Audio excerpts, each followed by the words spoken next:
Amen. Amen. So as we continue po in our series po for devotion and prayer, yan. Nandito na po tayo sa pinaka mahalagang turning point po ng ating series. Na hindi lamang po magpapalalim sa atin, magpapalalim ng ating panalangin, kundi magpapalawak po kung bakit tayo nananalangin. Amen. Sa mga nagdaang preaching po, marami po tayong natutunan. Yan, marami po tayong natutunan tungkol sa kahalagahan po ng prayer. And yung message 1 po, tinuturuan po tayo the power of prayer and fasting. So these are the powerful spiritual practices po na nagbibigay sa atin ng clarity, di ba? Nagbibigay po sa atin ng strength, nagbibigay po sa atin ng breakthrough. And message number 2 po is entitled, Be Devoted to Prayer. So we are called po. Tinawag po tayo to stay committed and faithful po sa ating pananalangin in our prayer. It's a regular habit na po yan ng bawat mananampalataya. So isipin po natin, kapag nananalangin po tayo, di ba nare-refresh po yung ating isip, yung ating puso? Amen? So napapalakas po niya yung pananampalataya po natin. Paulit-ulit po nating naaalala na ang Panginoon po ay hindi malayo sa atin. Malapit po ang Panginoon sa atin. Di ba? Andyan po siya, handang makinig. Andyan po siya, handang gumabay po sa atin. At andyan po siya, handang magbigay po ng kapayapaang hindi po na ibibigay ng mundo. Kaya for us po na nakakilala na sa Panginoon, prayer po is our lifeline. Lifeline po natin ng ating prayer. It is our lifeline po. Kung kailangan po natin ng comfort, it is our lifeline po kung kailangan natin ng kaliwanagan, di ba? O kaya ng kalakasan, di ba? Tapat po ang Diyos, hindi po niya tayo papabayaan. Pero ang prayer po, hindi lang po siya dapat intended na remain inward focus po. Yun. Take note po ha, ang prayer po is not intended to remain inward focus. So hindi lamang po siya nakatuon sa personal strength natin or sa inner devotion po natin. Dapat ang panalangin po, nagmumula po sa loob natin, humahantong palabas. Diba? Towards people, patungo sa misyon, towards the harvest field. So ganito po dapat natin maunawaan ang tunay na kahulugan po ng panalangin. So hindi lamang po siya sa ating pansarili, kundi para rin po sa ating mga kapwa at sa gawain po ng Diyos dito sa mundo. So marami po sa atin, maybe, marami po sa atin na kaya tayo nananalangin ay para mapawi po yung ating mga nararamdaman. Diba? Para maging steady po yung emotions na meron tayo. Or para mapagtagumpayan po natin yung araw-araw po nating buhay, hamon ng ating buhay. Diba? So totoo naman po lahat ng yan. We are praying para sa guidance po ng Panginoon sa atin. Malaking tulong po ang panalangin sa buhay po ng bawat mananampalataya. Pero dapat po yung prayer natin, di ba? It also serves yung deeper purpose po sa buhay natin. Hindi lang po tayo nagpe-pray, nahirapan po ako nananana. So yun, hindi po tayo nagpe-pray para po sa sarili natin, pero yung malaman po natin yung purpose po, yung deeper purpose kung bakit po tayo nananalangin. Kailangan malinaw po yan sa buhay po natin. May consistent pattern po. Nainitan po ako. So, may consistent pattern po na meron po sa Gospels, di ba? Yung prayer plus mission, prayer plus harvest. So, whenever Jesus, di ba, spoke about prayer, so God's missions always comes first. God's mission was always part of the conversation. Prayer always comes first. Pala yun. And hindi po niya minimension ang harvest nang hindi po niya inuuna ang prayer. So nakita po natin yung connection po. Diba? Prayer always comes first. Yung connection po ng prayer and mission, prayer and harvest, intentional po yan. Intentional po siya. So pinapakita po dito kung paano po naunawaan ng ating Panginoong Hesus ang gawain po ng Diyos dito po sa mundo. So nagsisimula po yan sa puso. Diba? Dumadaloy sa ating panalangin at then naipapahayag po natin sa pamamagitan po ng ating actions. Kaya po pag tayo po ay nagpipray, hindi lamang po niya hinahanda yung gawain. Ito po yung nagiging source. Diba? It is a source of vision. Ina-align po ng Panginoon kung ano yung nasa puso natin at kung ano yung mga layunin na gusto niya ipagawa po sa atin. And that is our message po this morning. Tayo po ay hinihikayat. Tayo po ay hinihikayat ng Panginoon na manalangin para sa masaganang ani at humiling sa Panginoon na magsugo po siya ng kanyang mga manggagawa para matupad po yung layunin ng Panginoon. And yan po yung title na ating mensahe po sa umagang ito, Praying for Harvest, Sending Workers. So, pwede ko po bang maanyayahan ang lahat para tumayo? At basahin po natin yung kanyang salita. So, pwede po bang... Papasa ko na lang po. Papasa na lang din po. Sana. Ay, sorry. Luke 10:1 hanggang sama ko.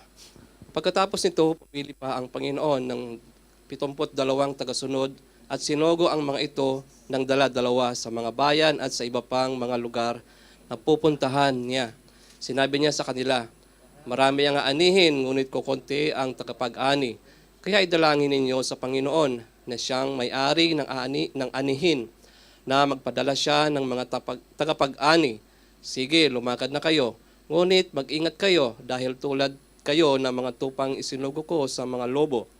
Huwag kayong magdala ng pitaka, bag o sandalyas at huwag kayong mag-aksaya ng panahon sa pakikipagbatian sa daan. Pagpasok nyo sa alinmang bahay, sabihin muna ninyo, maghari nawa ang kapayapaan sa tahanang ito. Kung ang nakatira roon ay maibigin sa kapayapaan, mapapasa nila ang kapayapaang idinalangin ninyo. Ngunit kung hindi rin nila makakamtan yon, manatili kayo sa bahay na tinutuloyan ninyo. Huwag kayo magpalipat-lipat ng bahay, kainin at inumin ninyo ang anumang ihain nila sa inyo. Dahil ang manggagawa ay may karapatang tumanggap ng sahod. Kapag dumating kayo sa isang bayan at tinanggap kayo ng mga tao, kainin ninyo ang anumang ihain nila sa inyo.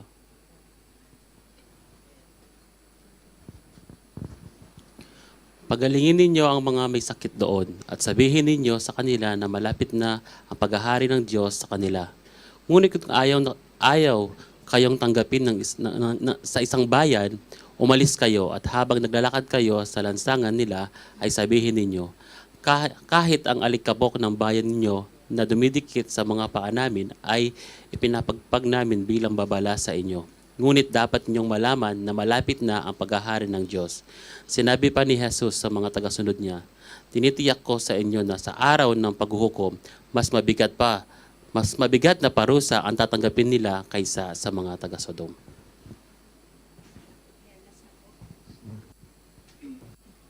Acts chapter 13 verse 2 to 3, habang sila'y nag-aayuno at sumasamba sa Panginoon, sinabi sa kanila ng Espiritu Santo, ibukod ninyo sina Bernabe at Saulo.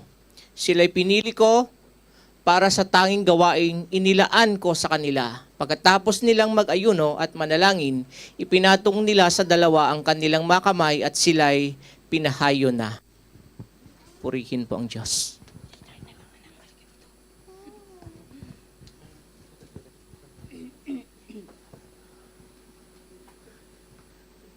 Ay, tayo umupo na po. Sorry po.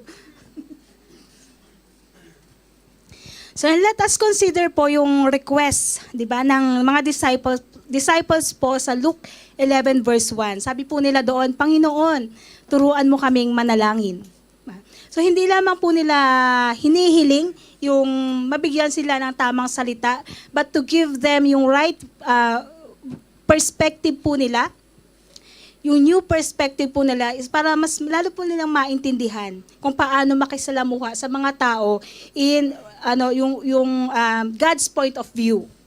So ang naging response po ng Panginoon, sabi po niya sa Matthew 6 verse 9 to 10, Our Father in heaven, hallowed be your name, your kingdom come, your will be done on earth as it is in heaven. So yan po yung tinuro ng Panginoon sa kanyang mga disciples. Yan po yung kanyang ano po yung binigyang diin dito ng Panginoon sa binigay niyang response sa pag-aas po ng disciples, naturuan silang manalangin. So hindi po sila, kung titignan po natin, hindi po sila nagsimula sa sarili nilang pangangailangan or yung comfort po nila o kaya yung protection po nila.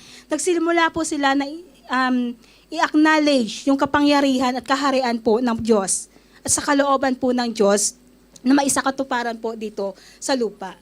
Diba? Kung titignan po natin, He begins with a mission. Kaya yung prayer po ng Panginoon, His prayers were shaped by compassion. Diba? Compassion para saan? Compassion po para sa mga nasasaktan. Compassion po para sa mga may pinagdadaanan, sa mga may nangangailangan. Diba? And Jesus' prayers were shaped by concern. Diba? Para po sa mga malalayo sa Kanya, He is concerned. Nakatuon po yung panalangin niya sa mga taong nawawala, sa mga tao na sa mga hindi pa nakakakilala sa Panginoon. At yung mga taong naiiwan po, yung mga pinagdadaanan, naiiwan sa kadiliman. Then Jesus' prayers were shaped by obedience. Obedience po sa purpose po ng Panginoon. So lahat po ng kanyang panalangin nakasentro po sa kalooban po ng Panginoon. Tayo po ba pag nananalangin tayo, it was always be centered sa kalooban ng Panginoon, or it's always be centered in ourself. Me, myself, and I.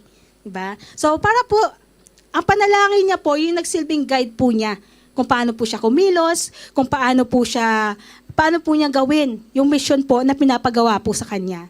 So makikita po natin dyan na ang panalangin ng Panginoong Hesus hindi para lamang po sa kanyang sarili.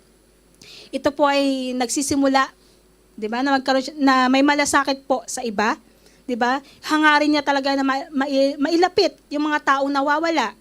'Di ba? Yung maging tapat ng tagapagsunod sa plano ng Panginoon. At iyan po yung napakahalaga. 'Di ba? Jesus never talk about the harvest nang hindi po muna niya tinatawag yung kanyang mga disciples na mag-pray. It always starts with a prayer. And yung prayer po na yon, it's a missional prayer. Sa tuwing nananalangin po sila, sinasabi po diyan, 'di ba? Your kingdom come. Your will be done, 'di ba? So, talagang minimodel po niya yung posture po ng prayer. Para po mabuksan natin. Para po it open our eyes to the harvest. Sa pamamagitan po ng panalangin, nagiging malinaw po sa atin ang pangangailangan po ng mga tao. Sa pamamagitan po ng panalangin, nagkakaroon po tayo ng pagkakataon para magawa po yung pinapagawa ng Panginoon dito po sa mundo. It aligns our hearts with God's compassion. Ang panalangin po, yung prayer po, hinuhubog niya po yung ating mga puso. Ba? Para tumugon po tayo sa pangangailangan po ng iba. Tulad po na magkaroon po tayo ng puso na kagaya po ng Panginoon. Nagiging mas malapit tayo sa kanyang damdamin, di ba? Mas nagiging sensitibo po tayo sa layunin po ng Panginoon. At mas nagiging handa po tayo na magmahal at maglingkod dito sa mundo. And it prepares us to act in obedience to His mission. Yan po yung tunay na panalangin. Nagsisimula po sa tapat na pagkilos po ng Panginoon. So hindi po tayo basta kumikilos, batay po sa sarili nating plano or sa sarili nating kagustuhan. Ang ating pagkilos po ay nakatuon sa katuparan po ng plano at mission po ng Panginoon. So sa madaling salita po, hindi po siya nakatuon sa ating sarili. Wala pong problema if we are asking for the Lord. And ang tinuturo po sa atin dito is yung deeper purpose po ng prayer. Kung bakit tayo nananalangin. So, nakatuon po dapat siya outward.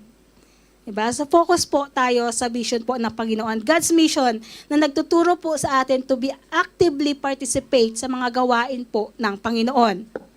Ngayon po that nagkaroon na po tayo ng foundation regarding about prayer, explore po natin yung first point po natin ngayong umaga.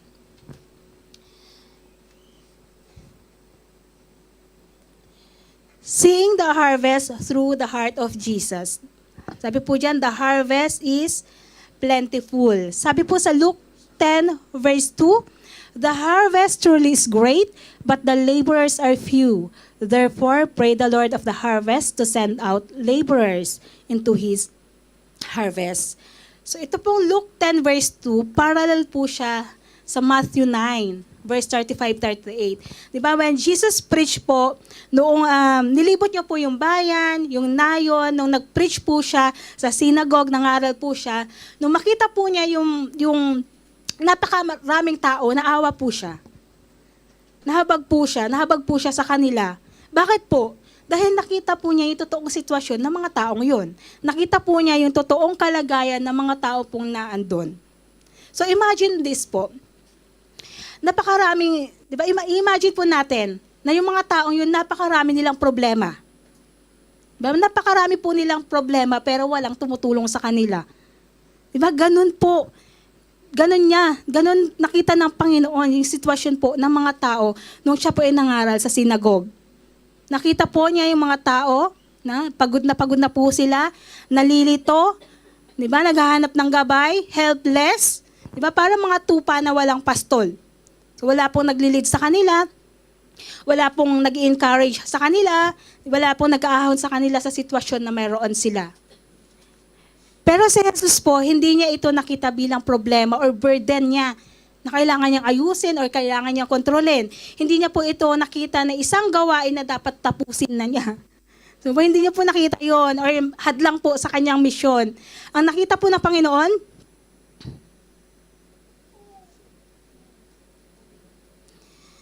so ito po yung eksaktong sitwasyon ng mga tao nung nangangaral po siya sa synagogue. At dito po, nagkaroon po siya ng matinding compassion sa mga tao. Kaya ito po yung sinabi ng mga tagasunod sa kanya, di ba? Marami ang aanihin, pero kakaunti ang tagapag-ani.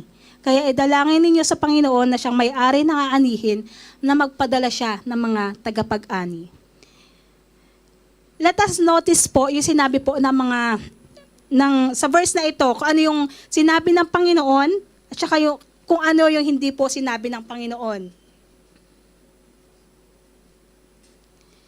Yan, sabi po dyan, He does not say the harvest is lacking. So hindi po niya sinabi doon na kulang yung ani.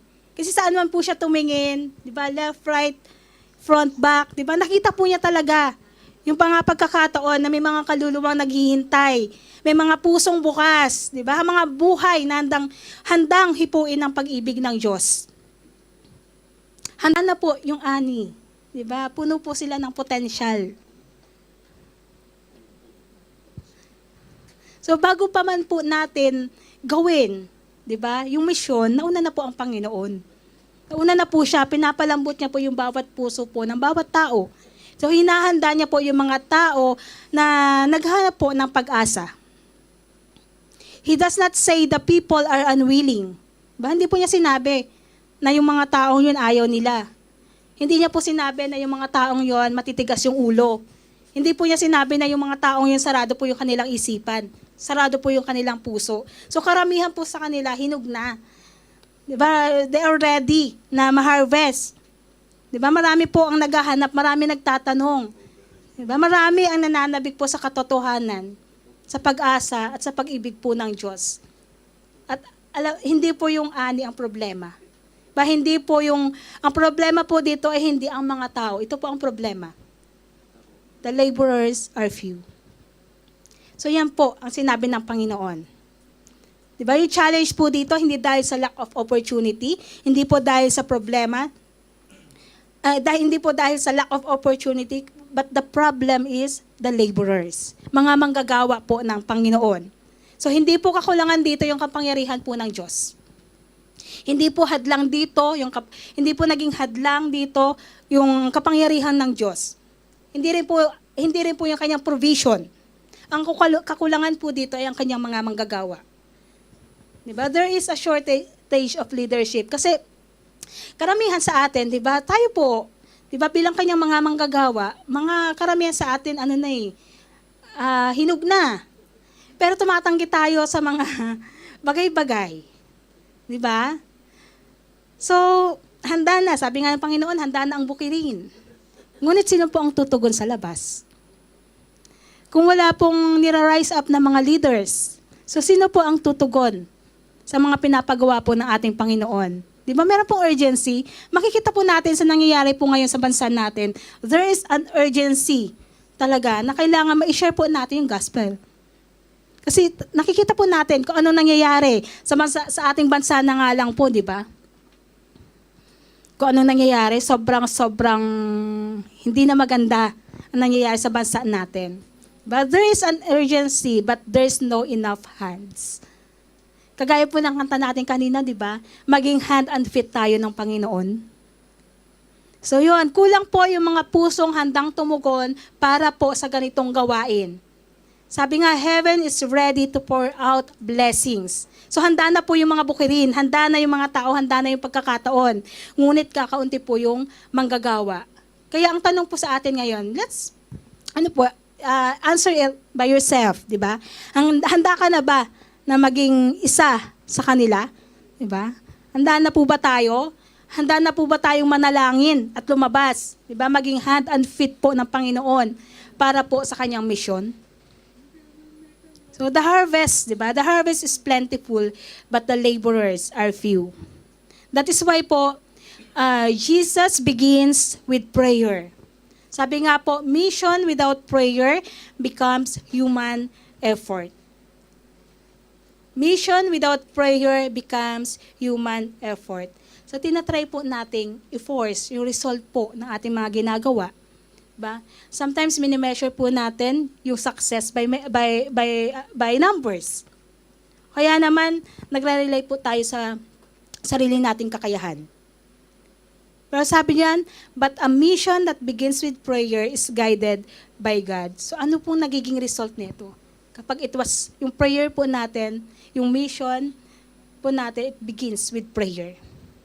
So inaanyayahan po natin yung kapangyarihan po ng Panginoon, yung wisdom po na nanggagaling sa Kanya, and yung direction po niya sa lahat po ng ating ginagawa. If a mission begins with prayer, inaalay niya po ang bawat isa sa atin, ang bawat puso po, kung ano yung dapat natin maging priority. Priority po ba natin ang Panginoon?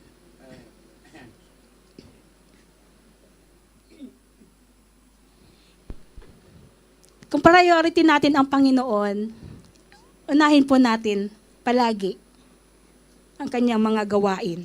Di ba? And He opens our eyes to the harvest that He wants us to reach. Alam niyo po ba, ito yung isang napakahalagang bagay na hindi dapat natin palambasin. So yung mission po ito yung mission po na tugon ng Panginoon sa particular po na sitwasyon na nakita niya. So kanino po ba niya dapat sasabihin yung nakita niyang problema? Diba? Of course, tayo mismo. Kapag may nakita po tayong problema, ang tamang reaction po natin ay sasabihin natin doon sa tao na makakatulong po sa atin na susolusyon po ng problema. Diba? Hindi po doon sa taong papalakihin yung problema. So, in this particular passage po, sinabi po ng Panginoon sa kanyang mga disciples. Kasi naniniwala po siya na yung kanyang mga disipulo po ang makakatulong po sa kanya. The disciple who were commanded to pray for workers became the very workers God sent. So ang panalangin po, hindi po niya piniprepare yung mission, kundi hinahanda po niya mismo yung mga taong ito.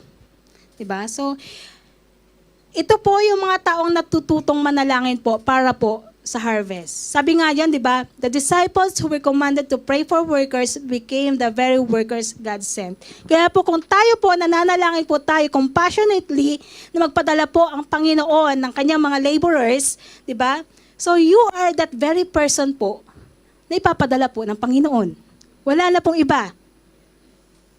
Dahil sa pamamagitan po ng panalangin, nade-develop po yung vision po natin. Nade-develop po yung compassion natin sa mga tao. Diba? Yung willingness natin na humayo.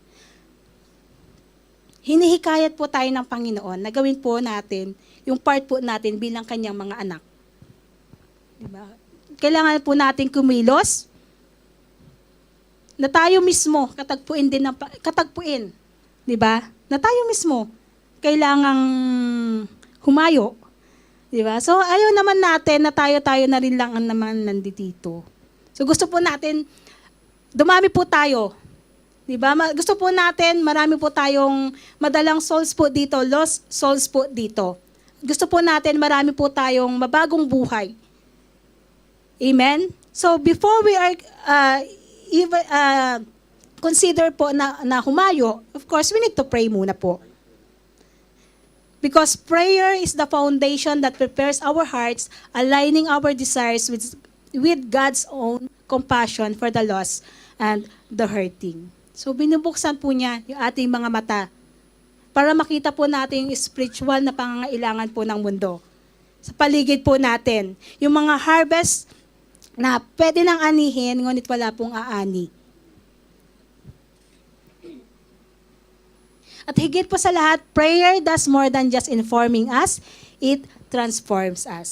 So, it makes us available po, it equips us, di ba? Ready and willing. Nagawin po yung mga pinapagawa po ng Panginoon. A doorway through which God calls each one of us. And that speaks po to our second point. Sabi po dyan, prayer prepares the workers before it sends them. From intercession to participation. So, pagkatapos po utusan ni Jesus, ang kanyang mga alagad na manalangin para sa manggagawa, ibinigay po niya yung kanilang mission. Ayan nga po, sabi sa Luke 10 verse 3, "Now go and remember that I am sending you out as lambs among wolves." So, tinuturoan po tayo dito ng powerful principle that prayer is both preparation and participation. Di ba kagaya po na sinabi ko kanina, when we pray for the harvest, hindi lang tayo nag-aas sa Panginoon na mag-send po siya ng laborers. Kasi tayo mismo inihahanda po ng Panginoon para po ipadala. Para handa na tayong ipadala ng Panginoon. Kaya napakalinaw po yung pattern po na binigay po sa atin ng Panginoon dito. Those who pray become the ones sent. Na-awaken po yung puso natin kapag tayo po ay nagpipray. Pinapatibay po yung determination natin na kailangan makibahagi po tayo sa gawain po ng Panginoon. So, kailangan po natin makita yung sitwasyon kung paano po nakita ng Panginoon yung pangangailangan po ng tao spiritually. Sabi nga, there are a lot of sheep without a shepherd. Kaya po nung nakita ng Panginoon yung crowd, diba, hindi lang niya nabuksan yung kanyang vision, kundi bumukas din po yung kanyang puso. Kasi naniniwala po ako na kapag pinakita po sa atin ng Panginoon yung kanyang vision, binubuksan din po niya yung puso po ng mga tao. Kasi hindi po pwede, di ba, yung may vision ka pero wala kang puso. Di ba? Vision always comes from the heart. So, hindi po pwede na may vision ka, wala kang puso. So, hindi po yun pwede. Kaya, pag pinakita po ng Panginoon ang isang vision po sa atin, it means po, tinatawag tayo ng Panginoon na kailangan nating lakaran at isabuhay po ito. At kailangan po natin na magkaroon po ng compassion. Diba? Compassion for the lost. Hindi lang po siya emotion, but yung heartfelt compassion po for the lost. Kaya nga po, yung panalangin natin, hindi po siya dapat passive. Diba? Baka pag-pray lang tayo, okay na. Diba? So, kailangan po yung prayer po natin, may panawagan po sa Diyos para po sa Kanya, para po tayo kumilos. At yan po yung tinuturo sa atin. Prayer reshapes the heart. Sabi nga dyan, when we pray for the harvest, our hearts begins to align with God's heart. So, dito po nagsisimula ang lahat. Dito po nagsisimula ang pagbabago. Nagsisimula po natin makita yung sitwasyon po ng bawat isa. Ayon po, hindi po ayon sa sarili nating mata, kundi ayon po sa mata ng Panginoon. Ang Panginoon po ang nagpapakita sa atin yung sitwasyon, yung pangangailangan ng bawat isa. Binabago po ng panalangin yung ating pananaw. So, nagiging sensitive po tayo sa leading po ng Holy Spirit. Mas nagiging bukas po yung puso natin sa tawag po ng Diyos. And prayer removes fear. So, kung babalikan natin yung verse kanina, di ba sinabi po ng Panginoon doon, na yung kanyang mga disciples po, harap po sila sa panganib, harap po sila sa kahirapan, harap po sila sa opposition. So lahat po ng tinatalaga ng Panginoon, lahat po yan humaharap sa ganung pagsubok. Kasi diyan po tayo napoprone. Diyan po tayo napapolish. Diyan po tayo, di ba yung sa potters, kung paano niya hinuhulma yung clay, yung ang tawag doon? Clay, di ba? So ganun po tayo. Ganun po tayo i-lead, di ba, ng Panginoon. Kaya po sinabi po sa kanila na ang pagsugo po sa mga disciples, yung pagpapadala po sa kanila is para silang isang tupa sa gitna po ng mga lobo. Titignan po natin yung panganib, hindi po ba? So alam po natin yan. Kung wala pong panalangin, ang ating mga gawain po ay nauimpluwensyahan po. Naiimpluwensyahan ng sarili nating takot, di ba? Naiimpluwensyahan po ng sarili nating kakayahan. Di ba? Umaasa po tayo sa sarili natin. Di ba? Nag-aalinlangan po tayo na kumilos. At minsan hindi po natin nakikita yung tunay na ginagawa po ng Panginoon sa atin. Pero kapag tayo po ay nananalangin, di ba? Makikita po natin yung purpose po ng Panginoon sa buhay natin. Kaya napakahalaga po na tayo po ay nananalangin.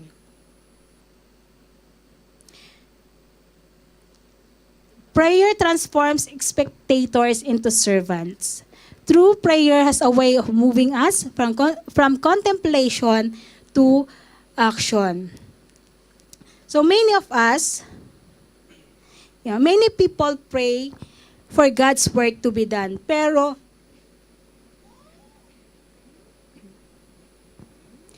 kadalasan po, ang nangyayari, pag nag-pray po tayo, di ba, parang it stops there na. Humihinto na doon. Pero yung tunay po na pananalangin, hindi po natatapos sa salita.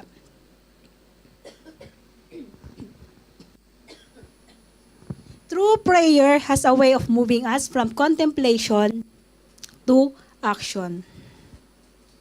Kaya, tayo po, hindi na lang tayo participant. Hindi na lang tayo spectators, di ba? From spectators, kailangan maging servant po tayo. So, hindi na lang tayo tagapakinig, di ba? Kundi maging manggagawa po tayo ng Panginoon.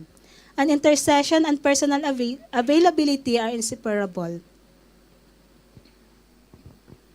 So, closely connected po yan. Yung intercession and personal availability. So, we cannot truly pray for God's work without being willing to participate in it. So notice po yung personal responsibility po natin, it was rooted in prayer. Kapag sinabi po natin, Lord, send workers, kailangan sabihin po natin, Lord, send me. Diba yun po dapat yung panalangin natin, Lord, send me. Pag nananalangin po tayo ng ganun, hindi po ibig sabihin that we are avoiding yung responsibility po natin, but we are inviting. Diba? Yung invitation po ng Panginoon to step on it, to walk on it. So kapag nag-pray po tayo ng more laborers, pag-pray din po natin yung sarili natin, na tayo mismo ang isisend ng Panginoon. At ito po yung katotohanan. Magsusulat po. Sorry.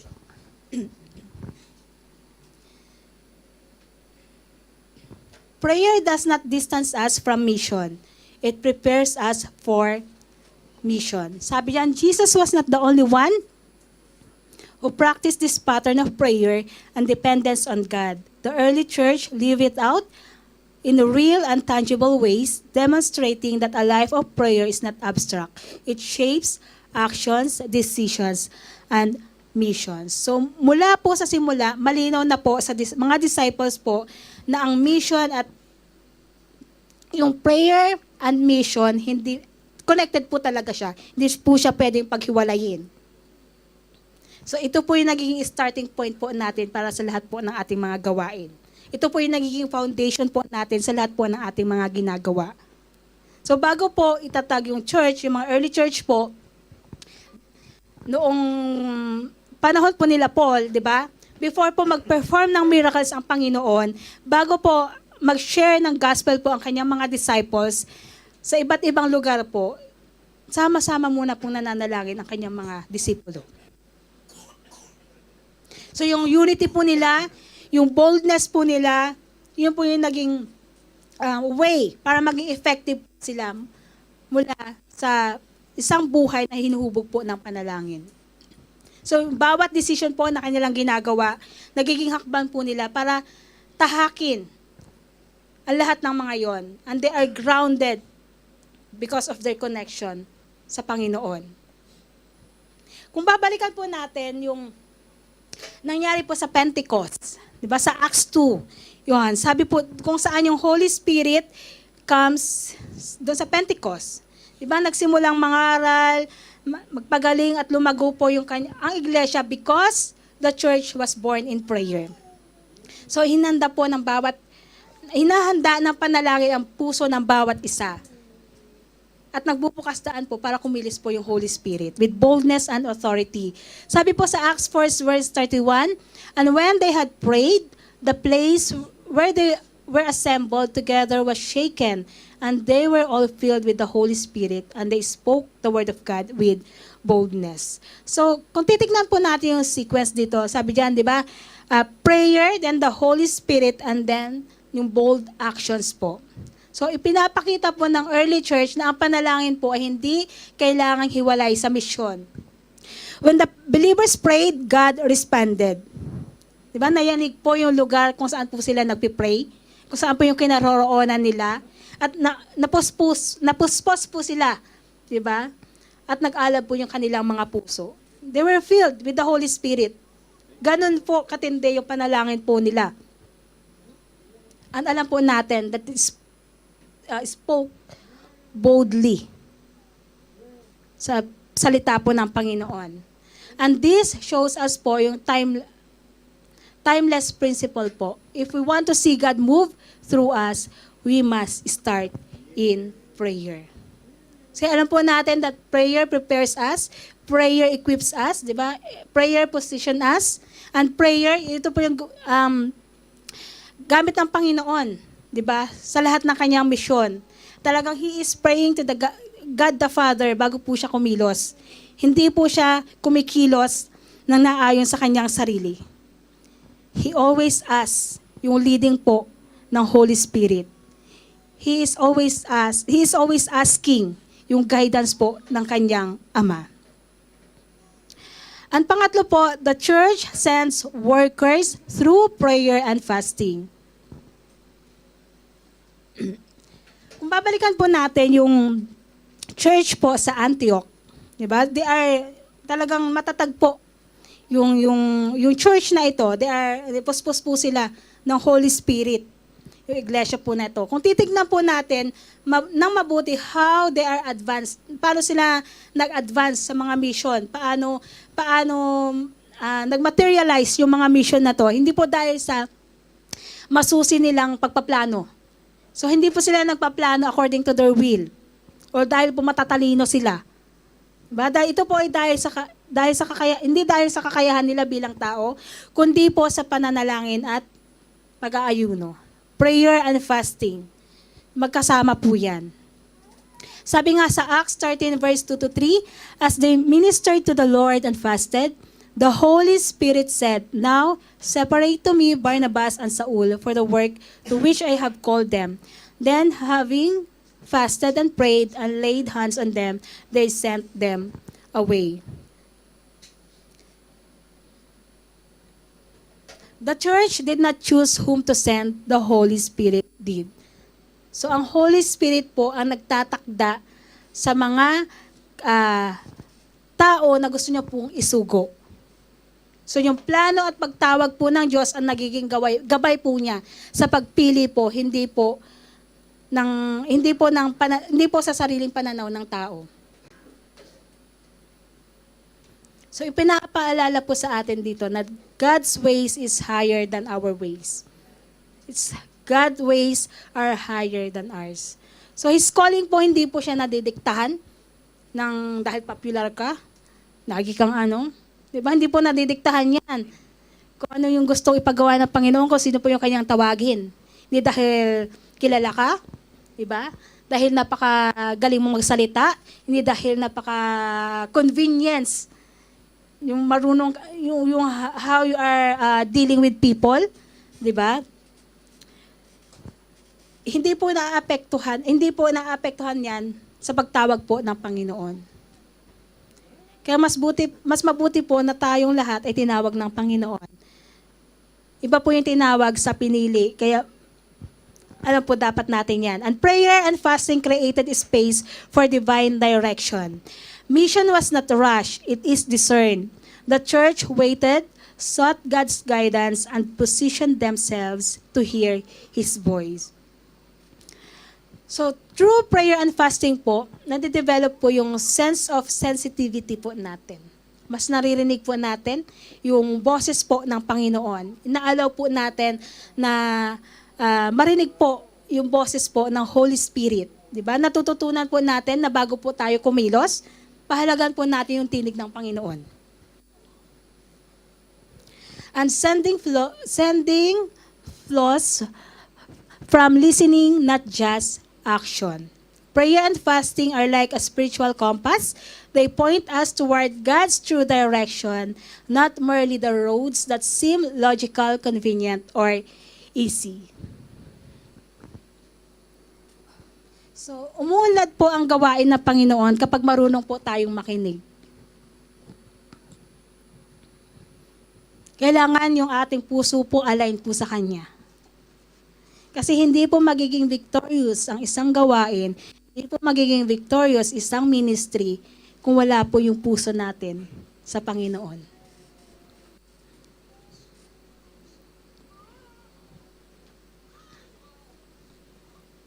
Madali lang po, di ba? Madali kung talagang gugustuhin natin, yung responsibility natin, madaling gawin. Pero mahirap po siya kung walang leading ng Holy Spirit. Walang leading ng Panginoon. Kahit na anong gawin po natin encourage, kahit na anong pong gawin natin, mahirapan po tayo kung wala po ang banal na Espiritu po sa atin. Kaya kailangan po natin ang Holy Spirit po sa atin. Kagaya po ng compass. Diba sabi nga yan, like a spiritual compass. Kagaya po ng compass at saka ng map. Diba yung map po, nagpapakita po sa atin ng direction. Diba? Nagbibigay po sa atin ng information, ngunit hindi po ito ginagaranti na makakarating tayo sa destination natin. Kasi sometimes, ewan ko kung naranasan nyo na to, di ba sa Google Map at sa Waze, pag nilalagay natin isang lugar, hindi tayo minsan dinadala doon. Di ba? Naranasan ko na rin po yan. Pero yung compass po, siya po yung nagpapakita ng tunay na direction. Gumagabay po yung patungo kung saan po yung destination po natin. Kung ano po yung dapat tahakin natin. And the same way po yung prayer and fasting. Siya po yung nagiging compass po ng church. So pinapanatili po ng prayer and fasting na align po. Align po tayo sa leading po ng Holy Spirit. Kaya kung titignan po natin, di ba, pag nagbababa po ng theme every year, ang GCI, di ba, they're asking for the leading of the Holy Spirit. So kailangan po, align tayo sa Holy Spirit. Kasi kung walang panalangin, for sure po, mali po yung magiging direction po ng church natin. Wala pong pagkakaisa kung saan po tayo mapupunta. But with prayer, even po yung small steps natin, di ba, talagang ni-unite po tayo ng Panginoon. Di ba? At yung wisdom po ng Panginoon, yung right timing po niya sa mga bagay-bagay po na nangyayari sa church po natin, it empowers everything. And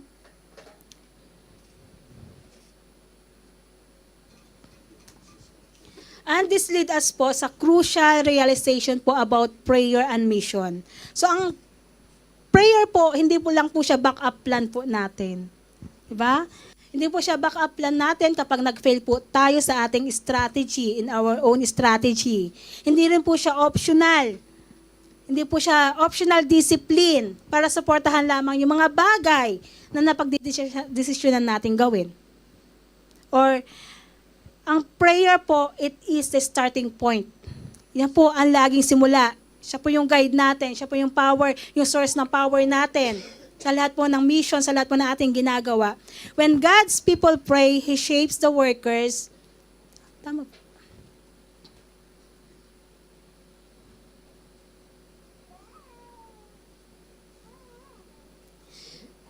When God's people pray, He shapes the workers, directs the mission, and equips the church to step boldly into the harvest fields. Mission begins with prayer, is discerned through prayer, and is empowered by prayer. If we understand po, makakatulong po sa atin ito. Makakatulong po sa atin ito na makita po yung bawat pagsisikap po sa gawain ng Panginoon. Dapat po nagmumula talaga siya sa puso. Na ayon po sa Kanya, hindi po dahil sa kagustuhan po natin.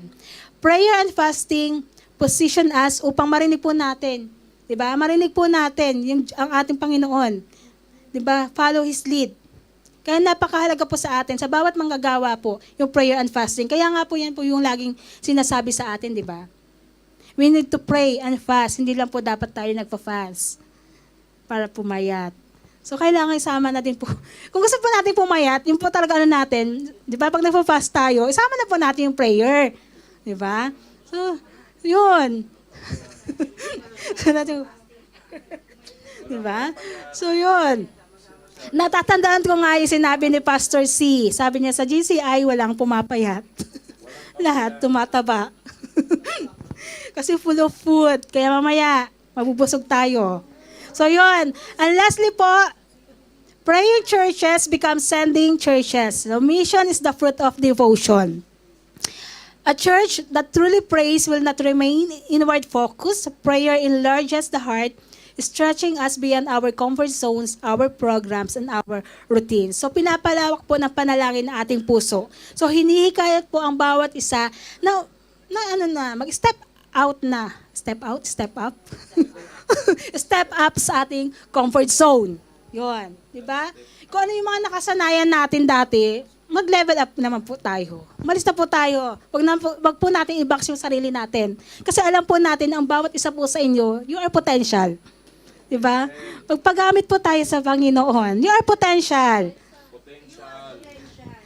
Amen. Diba? Potential lahat po tayo dito. So, prayer awakens compassion, sharpens spiritual vision, and moves the church from simply attending to God to participating in His mission. So, ito po yung dapat na ma-cultivate po sa atin. Ma-awaken po yung compassion natin in prayer, di ba? Magkaroon po tayo ng spiritual vision, di ba? So, ito po yung dapat, di ba? Mula sa simpleng pagsunod po natin sa Panginoon, maging actively, servant of God po tayo. So, prayer does more than stir emotion, it births obedience.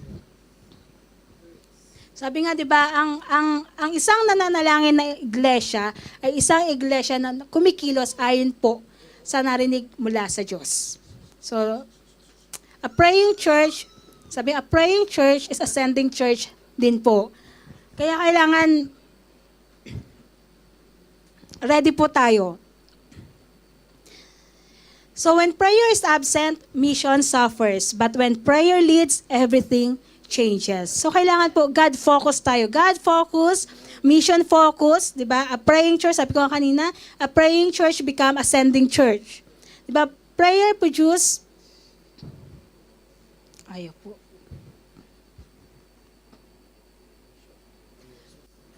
Prayers produce mission. Devotion produces obedience.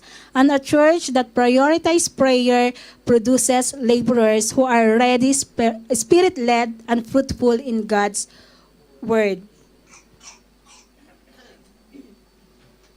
Okay po, at gutom na ang lahat. Conclusion po tayo. Conclusion, from knees to feet. So true mission begins in our knees. Ang prayer po ang ating starting point. But it does not end there po. True mission moves us from knees to feet, from dependence to action. So bawat hakbang po natin, bawat hakbang na tinatahak po natin, bawat salita po na binibigkas natin, at bawat gawa po na paglilingkod natin, kailangan po concrete. Di ba? Yung pahayag po, kung ano yung tinanim ng Diyos po sa atin, yun po yung kailangan natin gawin. So, ang panalangin po ang nagpapalakas po sa atin, sa ating puso, sa ating buhay, 'di ba? Ito po yung nagdadala sa atin. Sabi ko nga kanina, yung hand and feet tayo ng Panginoon. Po ba? From knees to feet, from dependence to action. So ito po yung ano niya. Ito po yung living cycle po ng bawat manggagawa, di ba? Ito po yung living cycle ng bawat manggagawa. We pray, di ba? We are empowered, di ba? And we go. So yun nga po yung ano natin eh, yung strategy natin. Di ba? Ano po yung strategy natin? And multiply. Di ba? So yun po yung strategy natin. True mission, sorry po. True mission is not merely about doing tasks, it is about walking faithfully in partnership with God.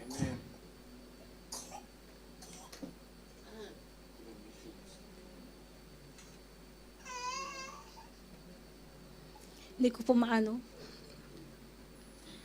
Pa-next slide nga po.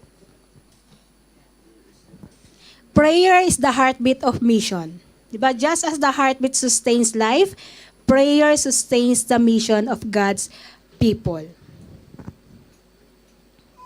So ang prayer po, hindi lamang po siya isang parang occasional lamang. Diba? Ang prayer po, hindi lamang siya preliminary step. Diba? Ito po yung patuloy po na lifeline po ng bawat isa po sa atin. Nagbubuklod po sa bawat mananampalataya at nagpapahayag po ng kapangyarihan ng Diyos sa bawat harvest po natin. Through prayer, the mission becomes more than a series of tasks. It becomes a living partnership with God, guided by His Spirit and empowered by His presence. So kailangan po magkaroon tayo ng vision for the harvest. Amen? Amen. Kailangan natin magkaroon ng puso para sa bawat isa, sa lahat. Amen? At higit po sa lahat, ito po yung napaka-importante. Kailangan po natin maunawaan na bahagi po tayo ng solusyon.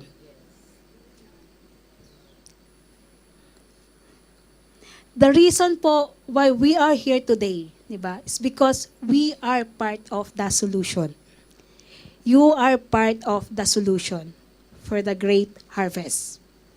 God is calling us to respond. Sabi nga, di ba, the harvest is plentiful, but the workers are few. So this year, 2026 po, let us all be active. Diba? Kailangan maging willing tayo to participate sa gawain po ng Panginoon. So let us come before the Lord with willing hearts, diba? Yung boldly declare, Lord, here I am, send me. So maaari po ba natin sabihin yon? Let us declare not just our lips, but with all our hearts. Sabihin po natin, Lord, here I am, send me. Para mahina. Sa pa po, Lord, here I am, send me. Amen? So kami all rise up po. Pwede ko po bang matawag ang ating mga worship team? And habang tinatawag ko po ang ating mga worship team, let us bow our heads po. Let us all bow our heads, diba? And close our eyes. Hayaan po natin, wag po tayong tumingin sa paligid natin. Hayaan po, magkaroon po tayo ng moment sa Panginoon. Hayaan po natin na i-lead po tayo ng worship team sa ating pagpupuri. So, wag po natin buksan yung ating mga mata while they are singing, di ba? Habang nagsasalita, habang umaawit po ang ating worship team. Damhin po natin yung bawat salita, bawat tono, bawat himig. Hayaan po natin na yung bawat salita na bumalit po sa ating puso at magbukas po ng ating spirit. And let us allow the words, yung mga salita po ng kantang ito, to speak deeply to each one of us. At hayaan po natin magbunga ng bagong pananaw at pusong handang sumunod po sa Diyos.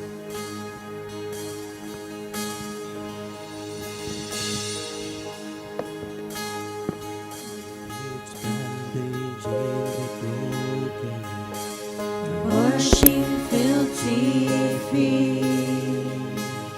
Here I am, Lord, send me. If it's loving one another, even when we don't agree. Here I am, Lord, send me.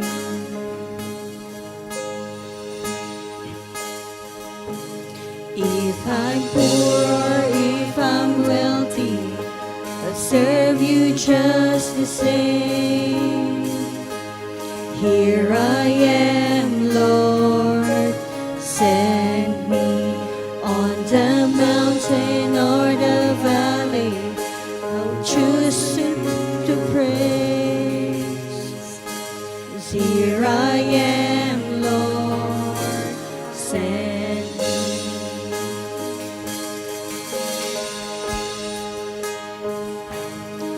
If I'm known by how I love, let my life reflect how much I love you. I love you. And before you even ask, oh, my answer will be yes. 'Cause I love you. I love you.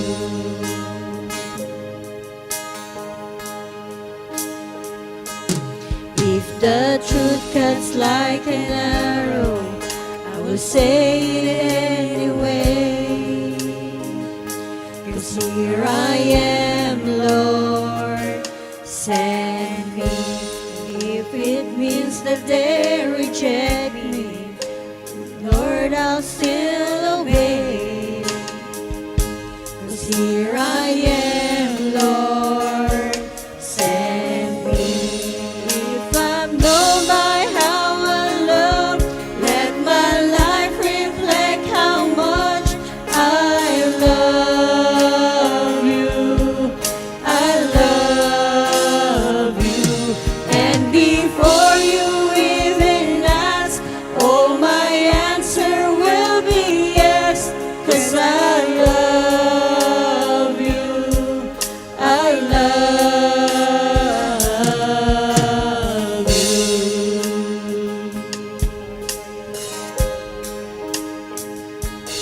When I'm standing in your glory, I'll be glad I chose to stay. 'Cause here I am, Lord, send me. Well done, good and faithful, I will live to hear you say. 'Cause here I am, Lord, send me.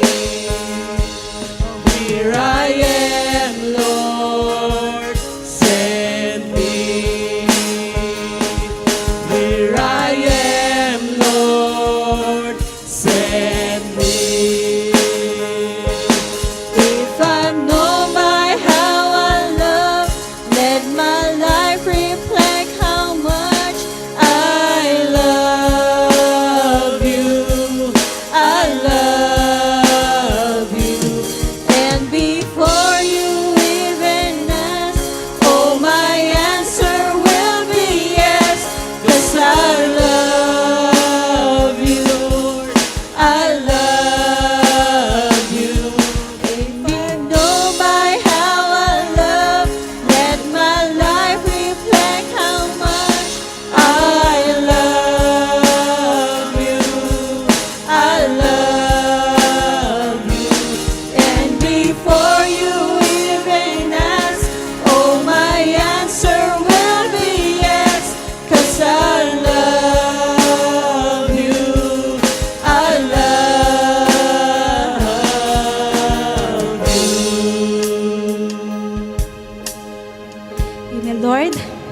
Hallelujah, Lord. Give us, Panginoon, O Lord God, a heart, Panginoon, O Lord God, a heart like you, Panginoon, O Lord God. Na makita namin, Panginoon, yung pangangailangan, Panginoon, ng mundong ito, Panginoon, O Lord God. Give us a heart, Panginoon, O Lord God, that is willing, that is ready, Panginoon, O Lord God, to go in a mission, Panginoon, O Lord God, to share your word, Panginoon, O Lord God, to the lost people, Panginoon. Here we are, Lord. Dito kami, Panginoon, Lord God. Inaalalayan mo, Panginoon. Guiding us, Panginoon, O Lord God, to be more fruitful, Panginoon, sa aming pananampalataya, Panginoon, O Lord God, to disciple others, Panginoon, O Lord God, to win lost souls, Panginoon, O Lord God, at makita sa amin, Panginoon, Lord God, yung kagaya mo, Panginoon, O Lord God, who is always ready, Panginoon, O Lord God, sa angmang misyon kadalhin ng Panginoon.